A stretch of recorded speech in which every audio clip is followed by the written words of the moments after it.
vậy đó nào thế nên gần suốt đó na YouTube lo trong in Peacock Peacock có lấy sắc đó nè tao phải nào hay chơi là nè em bắt in chụp thay được liệu mà đó lấy mua giá hơn tàn là chụp quy lỗ lắm mà tôi nào modern shoe store là cái mà anh ấy hiện sneaker này chăm đây cái này mà anh em cô luôn là đi khăn hàng trang rồi tên cái lỗ hàng chứ thay TV ha cho Jordan thâu thì ha vô ha anh ấy tìm đi buôn xin đuổi ít đuổi lệ anh đang tại bao khoa em thâu rồi bồi đó đâu nè in khen là bao buôn bùi thể mà sẽ số bùi đồn bồn thể thâu bằng gì không à tổ về chưa mà anh thịt bùi tệ ít đuổi số gì ít đuổi số ngang mắc về bắt khát cho khang lệ phật đuổi em khang lệ phật là trò hay lung oi trò ok chặt cho này chân vẫn là về siêu là bằng bao trò Jordan là anh bị chị thì hay mua ra này mà anh là vì confirm mày nè trái Jordan về về lấy đó anh chứ cái mà đi khăn thì mình lấy sắc á cái tấm mi thấu modern shoe store mi thấu cái cần này giờ là master couple này là tôi đang kiến anh mua cái tiền anh mua thì đâu anh đi lưu chân mua thì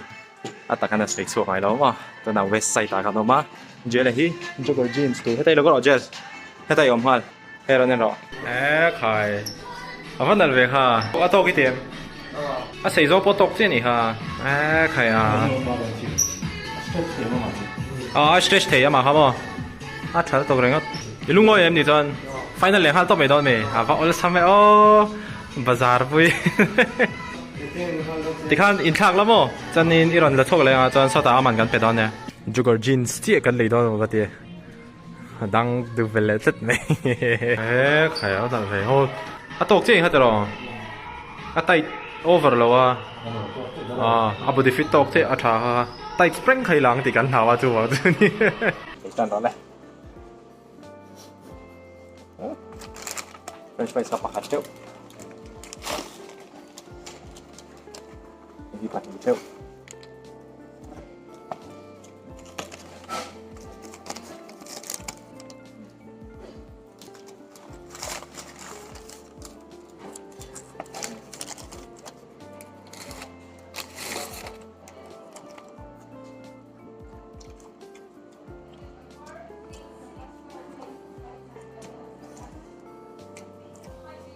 Lên thấy mấy người muốn tăng thời rồi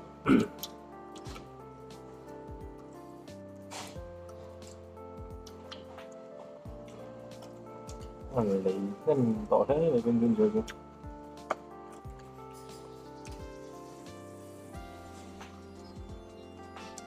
rút lại rồi rồi mình dọa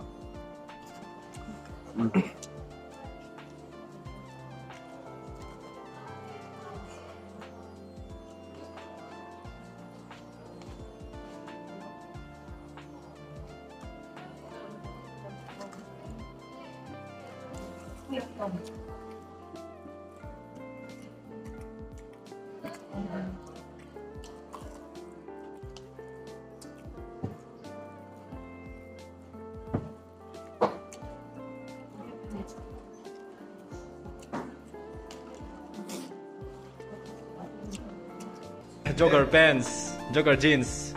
chuẩn không hề t-shirt t-shirt khác nghe tên rất là chuẩn là đáng lẽ hay anh này tàu về ente Michael Jordan